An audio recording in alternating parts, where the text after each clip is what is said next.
La plus grande chaîne de montagnes de la planète est sous-marine. Elle a donné naissance à certains des espaces naturels les plus isolés de la planète. La dorsale médio-atlantique marque la jonction de deux grandes plaques tectoniques au milieu de l'Atlantique. Entièrement volcanique, elle ne représente qu'une fraction d'un réseau montagneux immergé qui s'étend sur toute la surface de la Terre.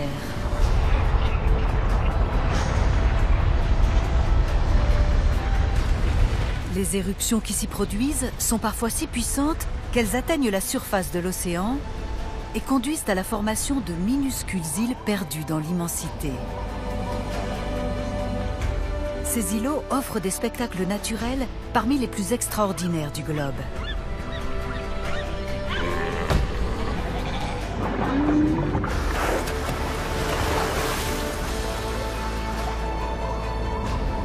Notre voyage nous conduira du cercle polaire arctique jusqu'à l'équateur, puis à l'Antarctique. Le long de ces montagnes sous-marines, nous ferons halte sur des petits lopins de terre. Nous y découvrirons les différentes espèces qu'ils abritent. Des tortues vertes aux manchots royaux. Ces mondes, si différents et si distants les uns des autres, ont un point en commun. Ils ont tous été façonnés par le feu.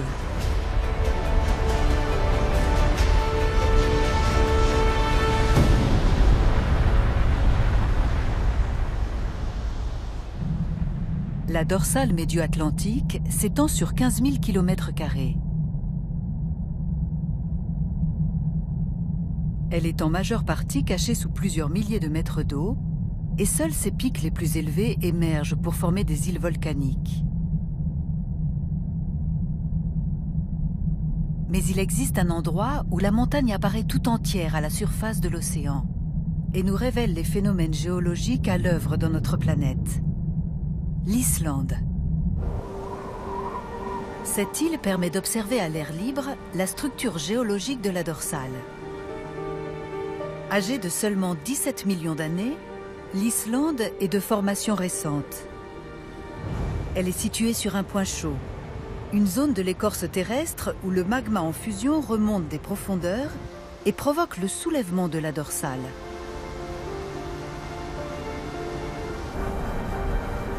Les signes de cette activité volcanique sont multiples. Mares de boue, sources d'eau bouillante et geysers.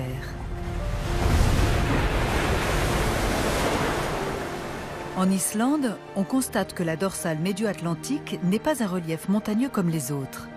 Elle est en fait constituée de deux chaînons parallèles, séparés par une vallée profonde. Cette dernière, qualifiée de rift, marque la limite de l'écartement des plaques nord-américaines et eurasiennes. Le mouvement tectonique contribue à l'expansion du plancher de la vallée et à la formation de fissures.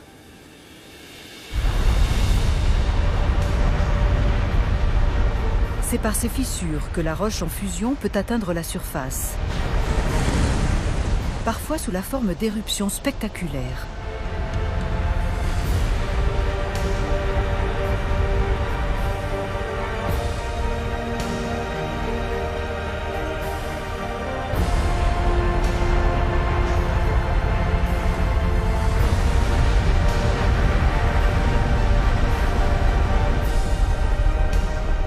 L'Islande est une des régions à plus forte activité géologique du globe.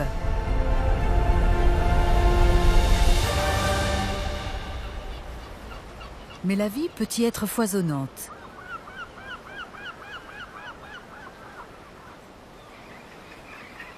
Combinées à l'érosion par la mer et le vent, les éruptions volcaniques ont sculpté ces falaises vertigineuses et offert un refuge idéal aux oiseaux migrateurs. Pendant l'été, ces derniers affluent par millions.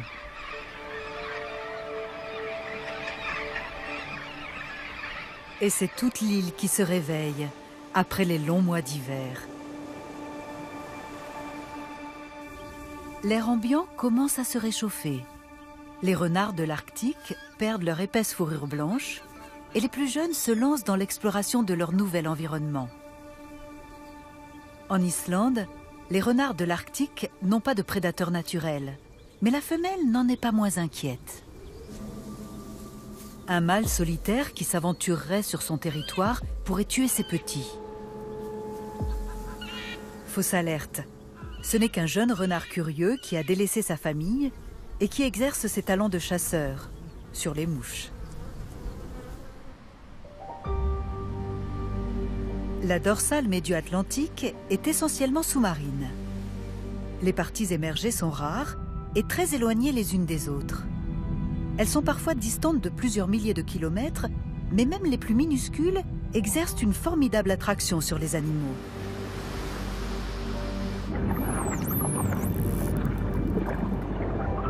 Cette tortue effectue la longue migration qui doit la conduire jusqu'à une de ces terres du bout du monde.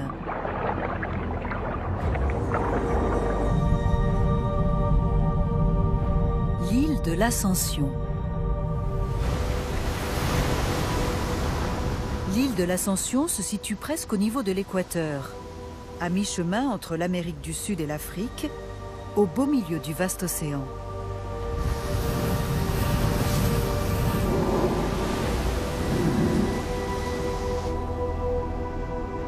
Dans ce paysage désolé et brûlé par le soleil, les laves et les cendres volcaniques ont laissé leur empreinte rouge et ocre. Ce lieu isolé de tout a été décrit comme un enfer dont les flammes seraient éteintes. Mais il est la destination finale des tortues vertes. Ces dernières quittent leur aire de nourrissage au large des côtes du Brésil et se lancent dans un périple de 2000 km. L'île de l'Ascension est petite, elle ne mesure que 12 km de large. Mais cette femelle a su retrouver son chemin. Elle s'est laissée guider par le soleil, les étoiles et le champ magnétique terrestre.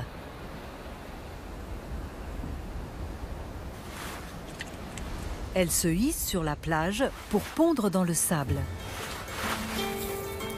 Elle commence par creuser un grand trou à l'aide de ses 4 nageoires. Puis, pour aménager le puits de ponte, elle n'utilise que ses nageoires postérieures.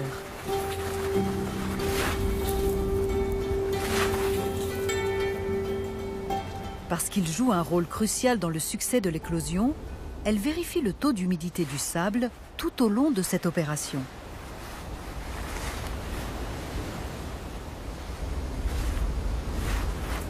Le moment venu, elle dépose ses œufs dans le nid.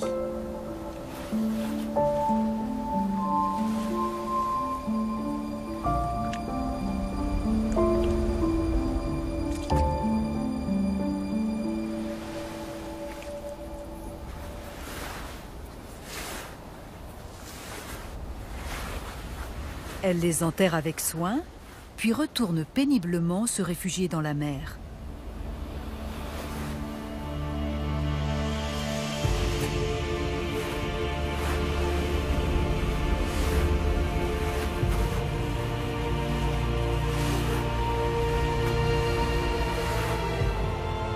Dès le lever du jour, le soleil implacable de l'équateur deviendra pour elle un ennemi mortel.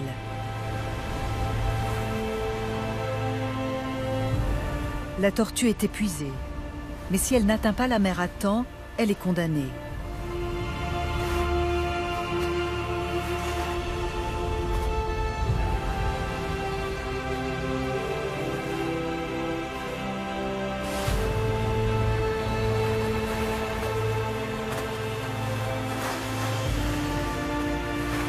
Son calvaire est loin d'être terminé. Une femelle peut pondre jusqu'à 6 fois dans une même saison.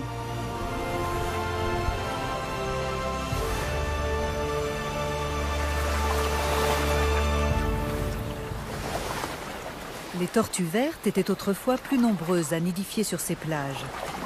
Mais les marins les appréciaient un peu trop. Elles représentaient une réserve de viande fraîche dans un emballage inaltérable. L'Ascension constituait une étape de ravitaillement pour les navires. Située au milieu de l'Atlantique, l'île était également une base militaire stratégique. Ces bassins artificiels ont été construits pour conserver les tortues remorquées depuis la plage. Les bateaux de passage n'avaient qu'à se servir. La colonie a été décimée en un rien de temps. L'île avait d'autres usages.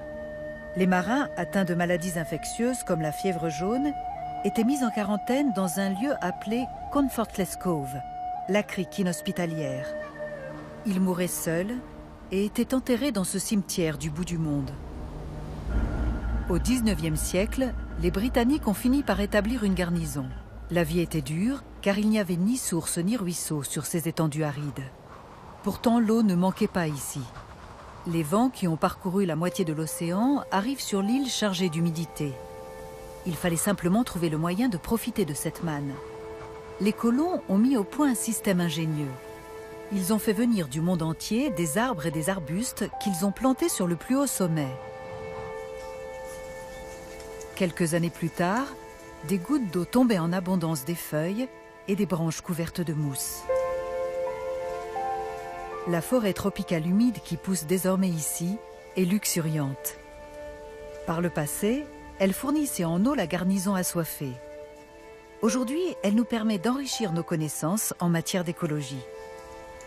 Les scientifiques ont toujours pensé que les écosystèmes complexes se formaient sur des dizaines de milliers d'années. Or, il a suffi de quelques décennies pour que des plantes importées deviennent un écosystème vivace et naturel en apparence. Des eucalyptus adaptés à un temps sec et chaud, une forêt tropicale avide d'humidité, des bambous originaires de l'Himalaya. Toutes ces formes de végétation s'étagent sur une seule et même montagne. Dans cet écosystème artificiel se cache une espèce de crabe endémique de l'île de l'Ascension. Ces animaux ont toujours vécu sur les pentes de la montagne. Autrefois, l'humidité suffisait tout juste à les maintenir en vie. Désormais, l'eau et la nourriture abondent et ils prospèrent au cœur de la forêt. Même si ces crabes sont terrestres, ils doivent retourner à l'océan pour se reproduire. Le périple est dangereux. La traversée de ce désert brûlant peut se révéler un piège mortel pour tous les imprudents qui se laissent surprendre par le soleil. C'est donc la nuit que les crabes parcourent les 300 mètres qui les séparent de la mer. Il leur faut une semaine pour parvenir à leur zone de frai. Mais ils n'ont pas le choix. L'eau est nécessaire à l'éclosion des œufs et au développement des larves.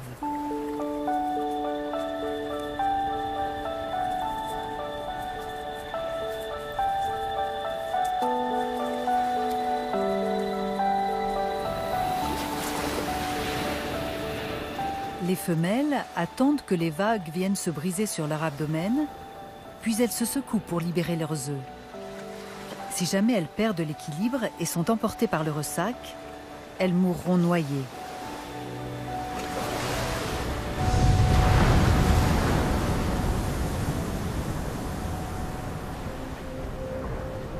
Malgré son isolement, l'île de l'Ascension accueillait par le passé des millions d'oiseaux marins venus s'abriter des prédateurs.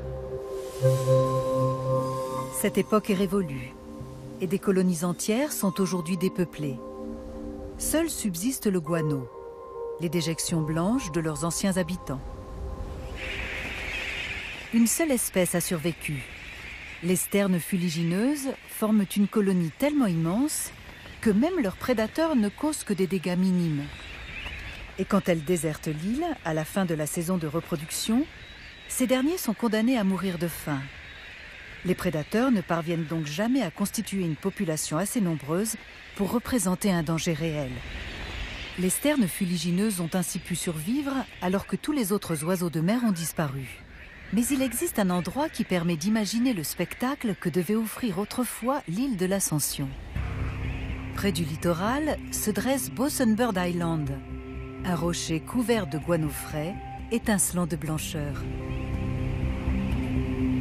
Comme les rongeurs et les chats ne pouvaient pas atteindre cet îlot, ses occupants ont survécu.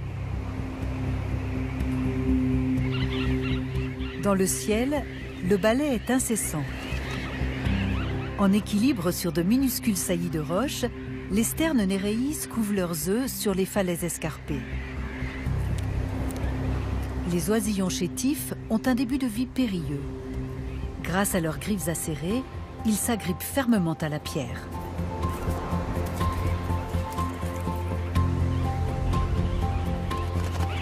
Ballottés au gré des vents de l'Atlantique, les parents semblent tout aussi fragiles. Ils sont en réalité beaucoup plus robustes qu'il n'y paraît.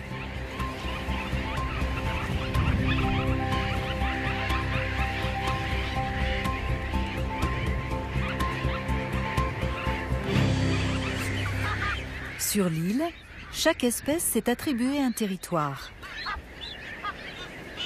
Les fous masqués ont élu domicile sur un terrain plat, tout en haut des falaises.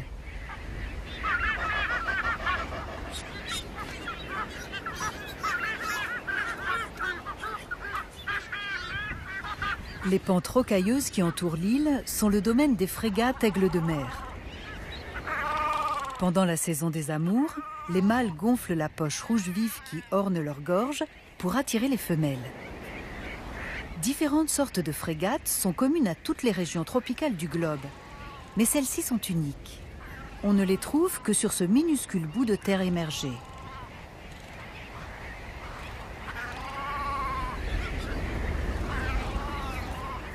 Bosun Bird Island était le dernier refuge des oiseaux de l'Ascension.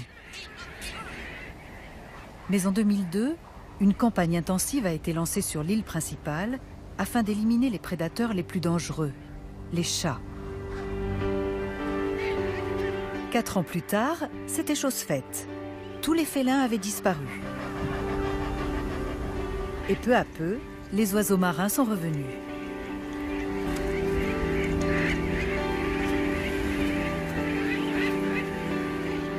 La population de tortues retrouve elle aussi sa vitalité. L'île de l'Ascension abrite aujourd'hui la 2e plus grande colonie de tortues vertes de l'Atlantique. Après 2 mois passés dans le sable chaud, les nouveau-nés sont prêts à affronter le long et difficile périple vers l'océan.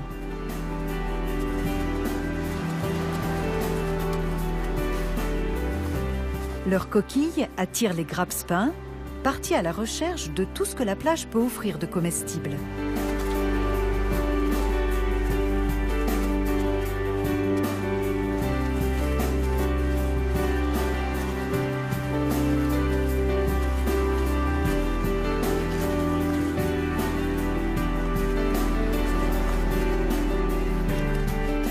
Ces tortues mettront peut-être des décennies à revenir pondre sur leur lieu de naissance. Mais elles sauront retrouver très exactement cette terre, perdue dans l'immensité.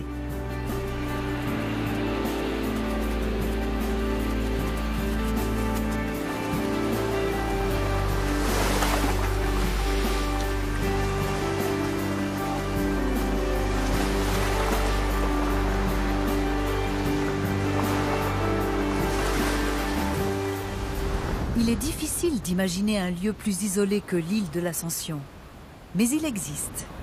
Nous poursuivons notre voyage le long de la dorsale médio-atlantique. Au cœur de l'Atlantique Sud, à 3000 km du cap de Bonne-Espérance et à 4000 km de l'Amérique latine, se trouve l'archipel volcanique Tristan da Cunha. Cette région maritime, comprise entre le 40e et le 50e parallèle sud, a été surnommée les 40e rugissants, en raison des vents violents qui y soufflent sans relâche. Cette terre australe n'est accessible que par la mer, et seuls s'y rendent une dizaine de fois par an des chalutiers venus d'Afrique du Sud.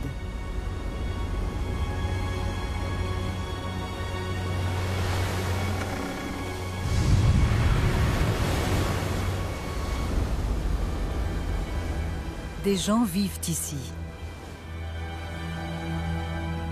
L'île principale, qui donne son nom à l'archipel, est le territoire habité le plus isolé du globe.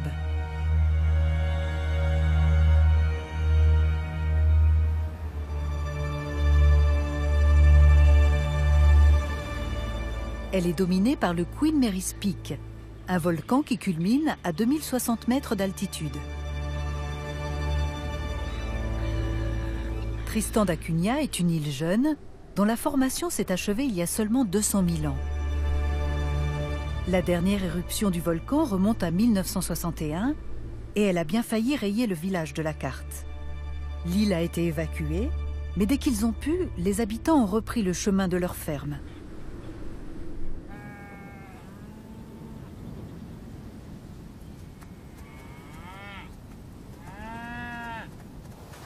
Riches en éléments chimiques divers, les cendres volcaniques servent d'engrais naturel. Ici, le sol donne de bonnes récoltes de pommes de terre, l'aliment de base de la population.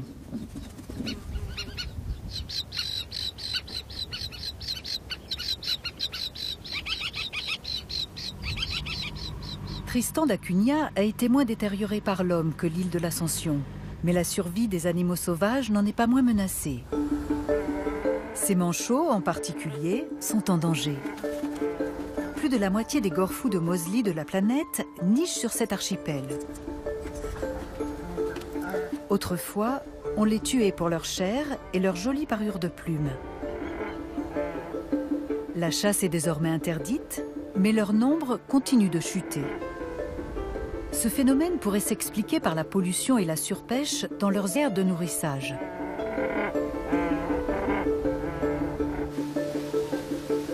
Ou bien encore par la présence envahissante d'une concurrente. L'otarie à fourrure subantarctique. Chassé pour sa fourrure, ce mammifère a bien failli disparaître au XIXe siècle.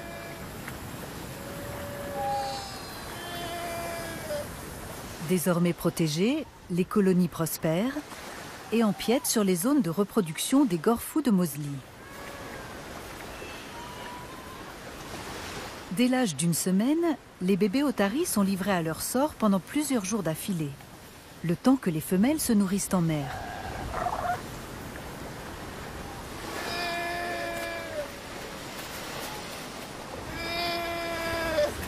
Le lait maternel est tellement riche qu'en un jour ou deux, les petits reprennent assez de force pour être de nouveau laissés seuls dans les rochers.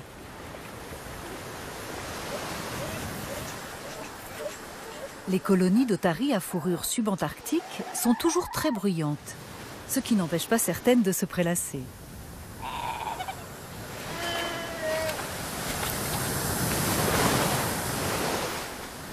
Manchots et otaries se nourrissent dans les eaux très poissonneuses de l'archipel. C'est également ici que les habitants de Tristan d'Acunha viennent se ravitailler.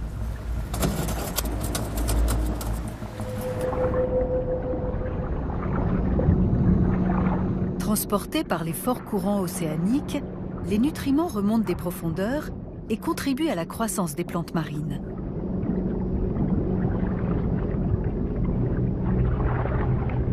Ces forêts sous-marines atteignent 30 mètres de haut et abritent des quantités considérables de poissons.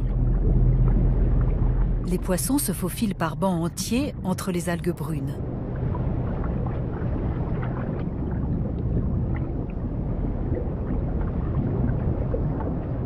Certains arborent des couleurs aussi vives que leurs congénères des récifs coralliens.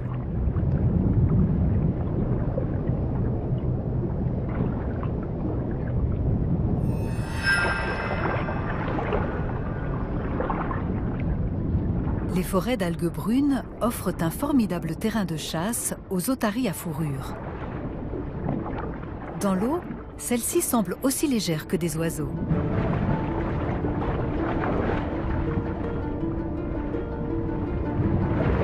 Elles virevoltent entre les algues géantes, comme si elles ne se livraient à ce ballet sous-marin que pour s'amuser.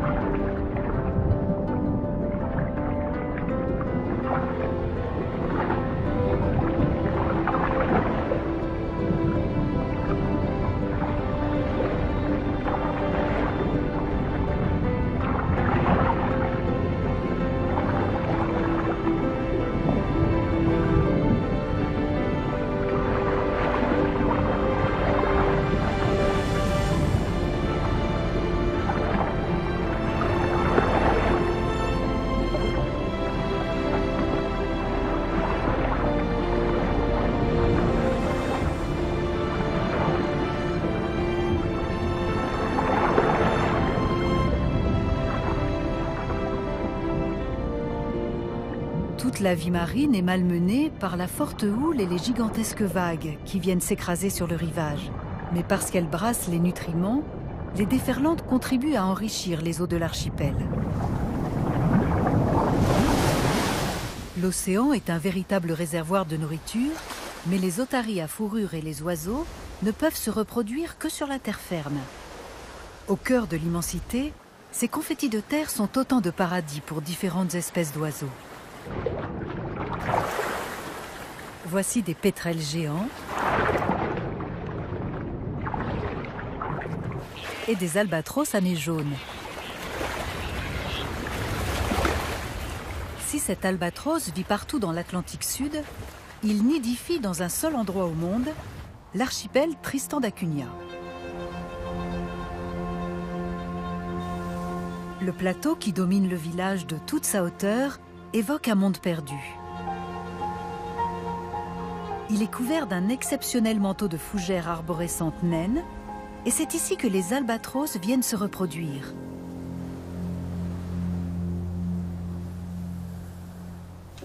La plupart restent en couple pendant de longues années.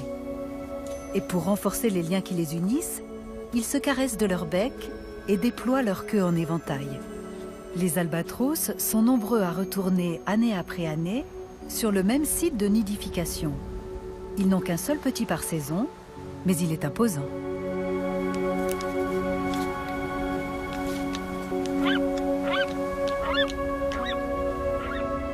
Le poussin affamé est nourri de poissons et de calmars par ses deux parents.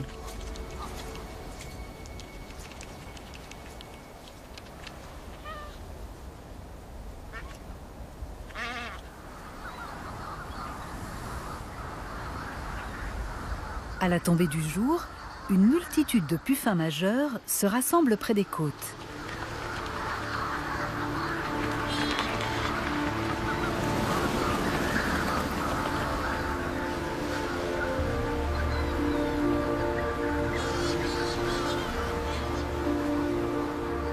Ces oiseaux, qui appartiennent à la même famille que les albatros, se préparent à regagner leur nid. Ils attendent le coucher du soleil, car les parades nuptiales ont lieu la nuit.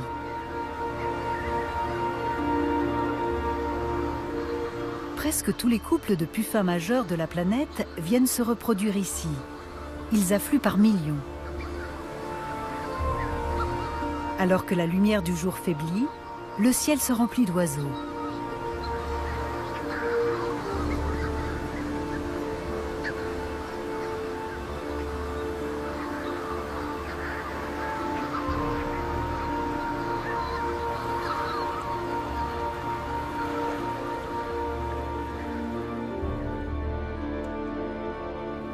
Les oiseaux de mer ne sont pas les seuls à avoir colonisé ces bouts de terre déchiquetés.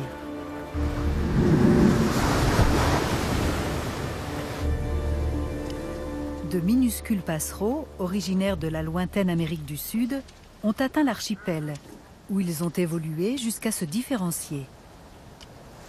Chaque nouvelle espèce possède un bec dont la taille est adaptée aux graines dont elle se nourrit. Le régime alimentaire du Nésospice du Kest est identique à celui de ses ancêtres sud-américains. Par contre, la vie sur l'île a complètement transformé celui de la grive de Tristan da Cunha, qui s'est tourné vers un produit local, les gorfous de Moseley.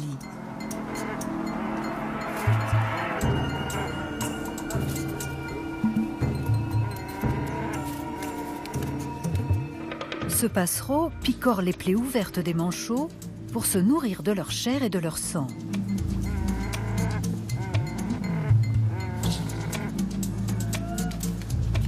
Voilà un exemple parfait du tour surprenant que peut prendre l'évolution sur des îles minuscules perdues dans l'océan.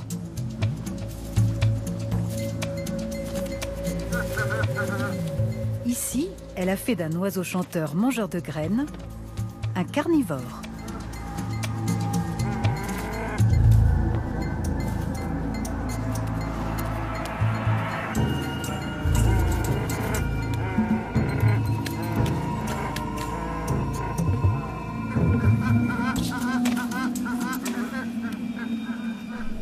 Comme l'Islande et l'Ascension, l'archipel Tristan da Cunha est né de l'activité volcanique provoquée par l'écartement de deux plaques tectoniques.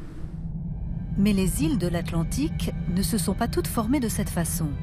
À certains endroits du globe, les plaques ne s'écartent pas, au contraire, elles entrent en collision.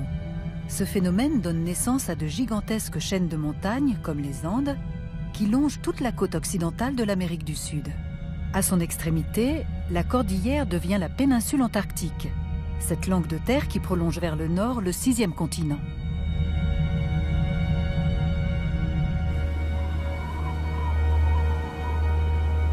La collision des plaques entraîne également la formation de volcans, et ceux-ci émergent parfois à la surface de l'océan.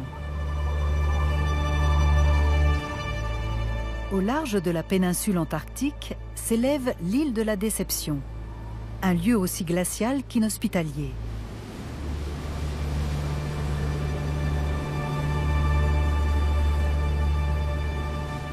Aucun être humain ne vit ici.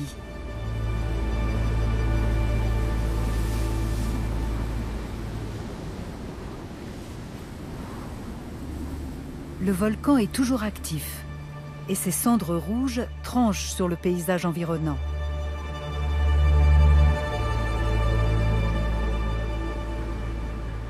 En rang serré, les manchots à jugulaires ont investi les plages de lave noire.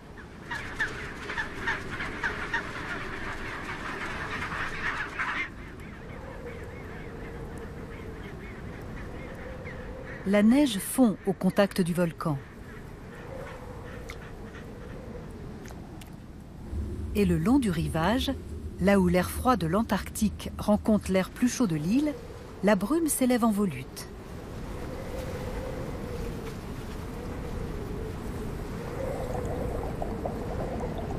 Sur la plage, les bulles d'eau bouillante éclatent en surface.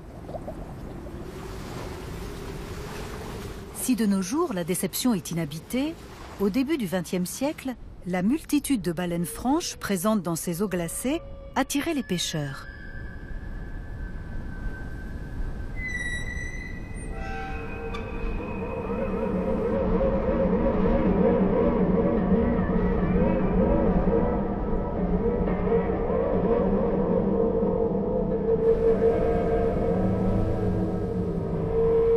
Le port est aujourd'hui en ruine.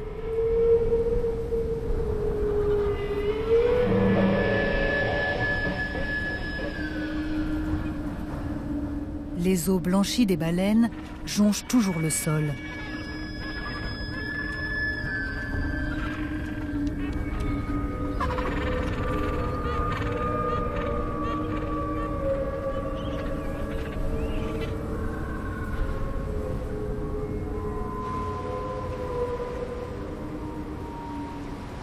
En 1994, tout l'océan Antarctique est devenu un sanctuaire. Et les baleines franches y évoluent de nouveau en toute sécurité.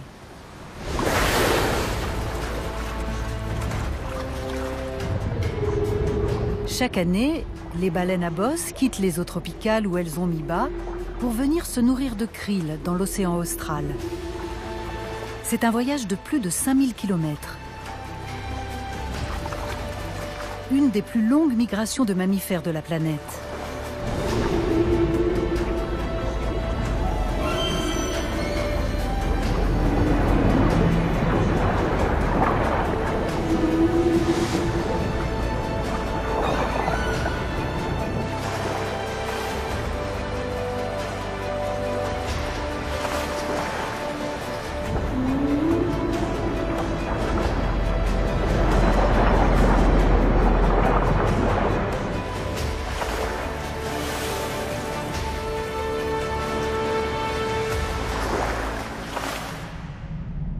Les mouvements tectoniques à l'œuvre dans cette région du globe provoquent aussi le soulèvement de fragments de la croûte terrestre.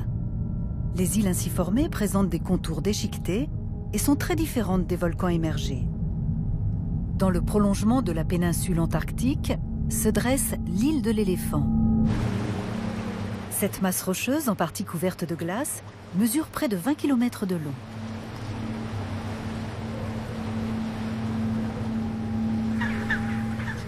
Regroupés en gigantesques colonies, les manchots à jugulaires sont occupés à préparer la saison de nidification.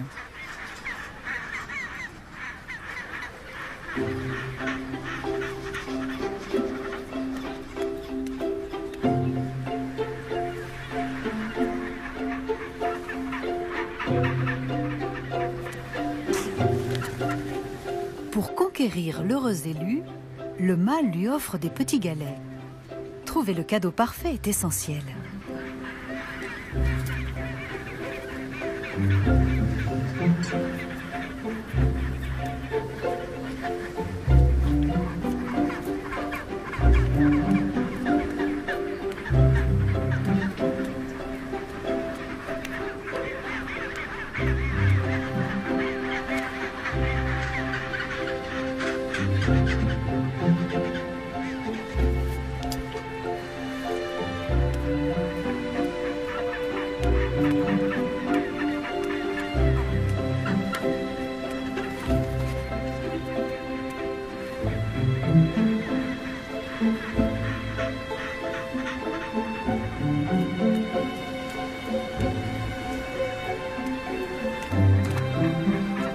Ce mâle semble apprécier les bains de glace, comme seuls peuvent les apprécier les manchots.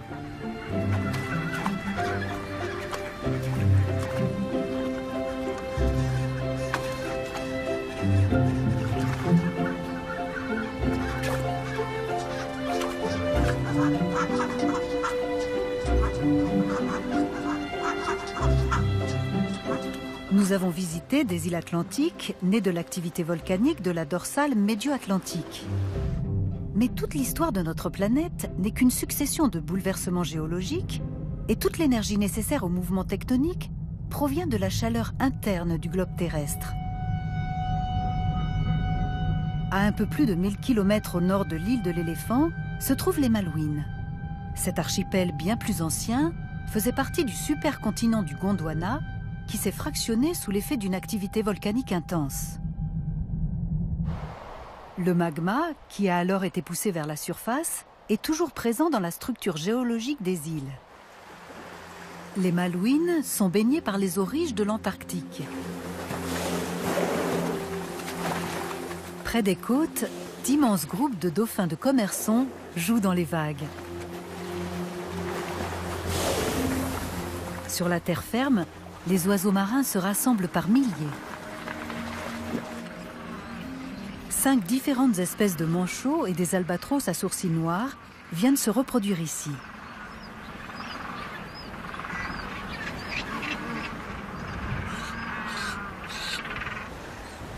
Dans la journée, les manchots papous pêchent au large des côtes.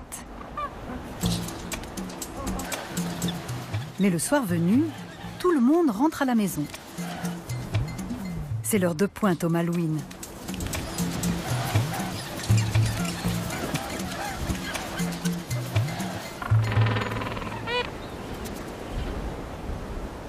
Et comme les colonies sont souvent situées loin à l'intérieur des terres, le trajet prend des allures de périple. Les Malouines abritent la plus grande colonie de reproduction de manchots papous du monde. Quelques 100 000 couples se retrouvent ici chaque saison. L'archipel accueille également des gorfous sauteurs, ses cousins des gorfous de Moseley.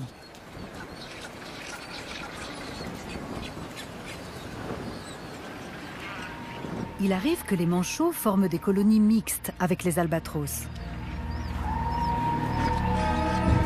Mais la bonne entente n'est pas toujours au rendez-vous.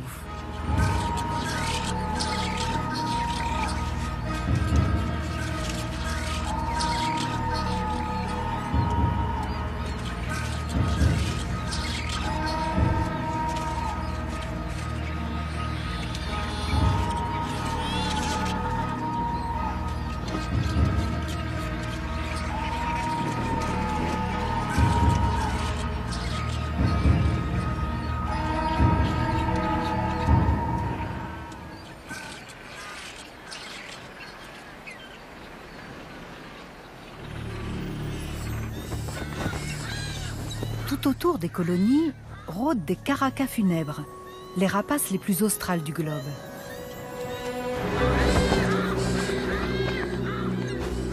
Ces oiseaux sont originaires du continent, mais les Malouines sont si proches des côtes de l'Amérique du Sud qu'ils y ont élu domicile. Les caracaras funèbres dévorent tous les œufs et les poussins laissés sans surveillance, mais ils se nourrissent généralement de charognes. Sur ces îles, ce n'est pas ce qui manque.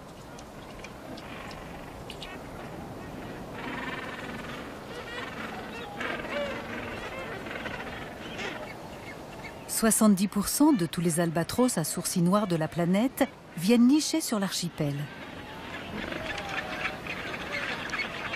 Soit environ un demi-million de couples. Ces oiseaux ne sont jamais aussi à l'aise que dans les airs, au-dessus de l'océan. Et ils trouvent tout naturel de parcourir des centaines de kilomètres pour pêcher de quoi nourrir leurs petits.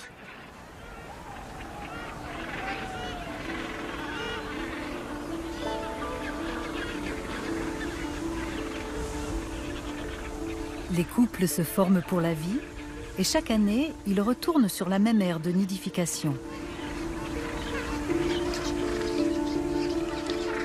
La femelle pond un œuf unique qui éclot au bout de 2 mois. Assez vite, l'oisillon est capable d'accompagner ses parents dans les airs.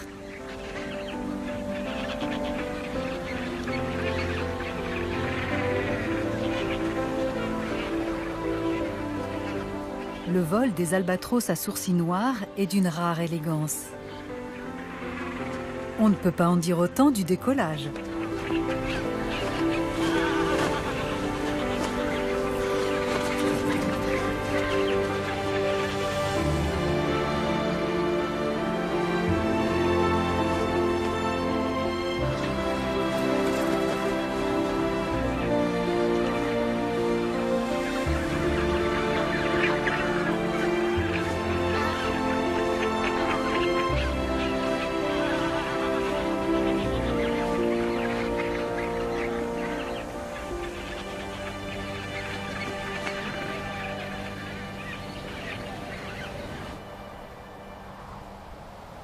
L'homme est présent dans les Malouines depuis plusieurs siècles. Et dans les îles principales, le bétail a presque entièrement détruit la végétation d'origine. En revanche, à quelques centaines de mètres au large, la nature est toujours intacte. Certains îlots sont couverts d'immenses touffes d'herbe qui abritent une multitude de nids. Ces oiseaux sont des puffins fuligineux. Ils appartiennent à la même famille que les puffins majeurs de Tristan d'Acunha, et comme eux, ils ne retournent sur la terre ferme qu'après le coucher du soleil. Plus de 100 000 couples nichent sur cette île minuscule. Autrefois, ce spectacle devait être commun à presque tout l'archipel. On disait alors que le ciel était noir d'oiseaux.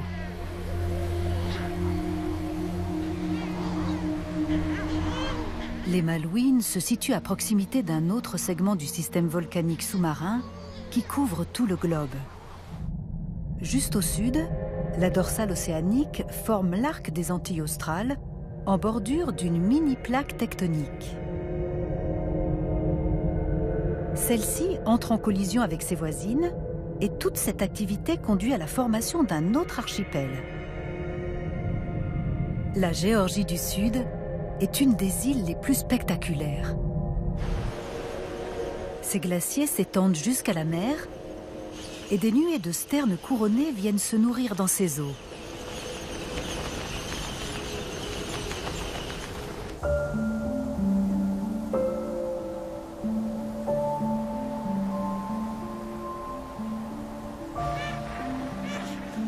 Manchots papous et otaries à fourrure antarctique se pressent sur les plages.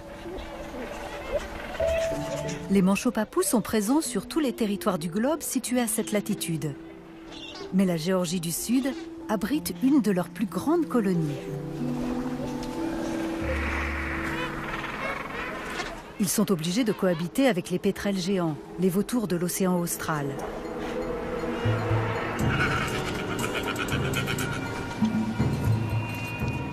Ces oiseaux marins se régalent de toutes sortes de charognes et n'hésitent pas à tuer un manchot blessé ou âgé.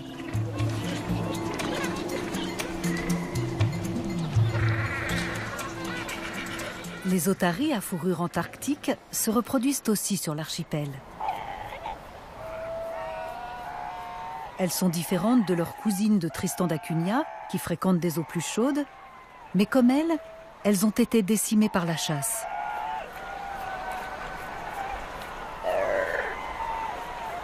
À une époque, elles se comptaient par millions.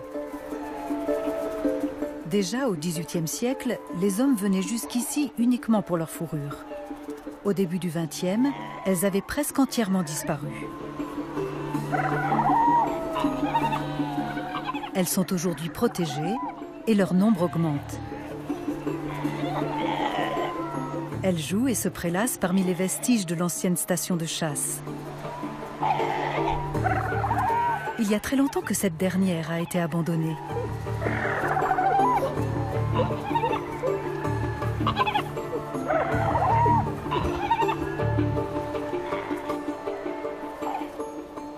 La Géorgie du Sud abrite également des éléphants de mer du Sud.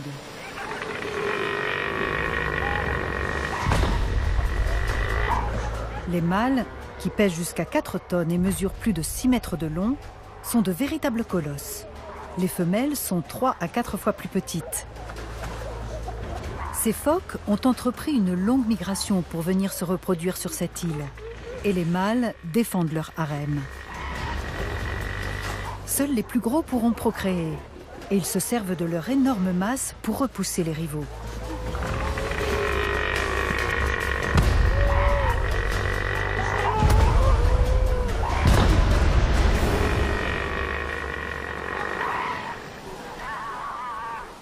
En cas de victoire, ils s'accoupleront avec toutes les femelles de leur groupe. Mais les rassemblements les plus spectaculaires sont ceux des manchots royaux.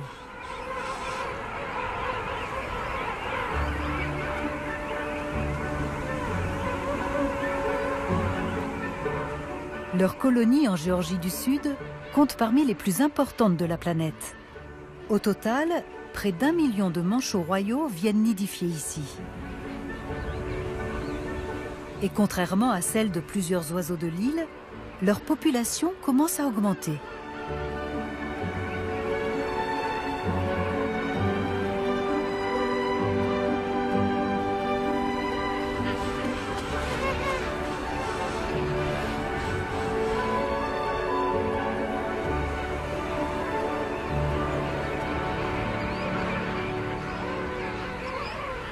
Pour se protéger du froid, les nouveau-nés se placent sur les pattes de leurs parents. Et quand ils grandissent, un somptueux manteau de duvet vient les isoler des vents glacés de l'océan.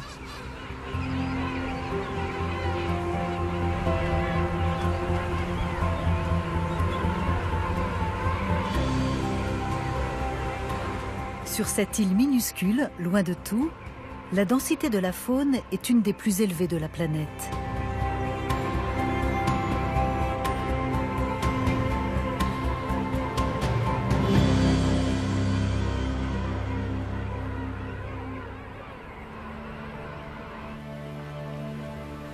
Toutes les îles de l'Atlantique sont des lieux à part.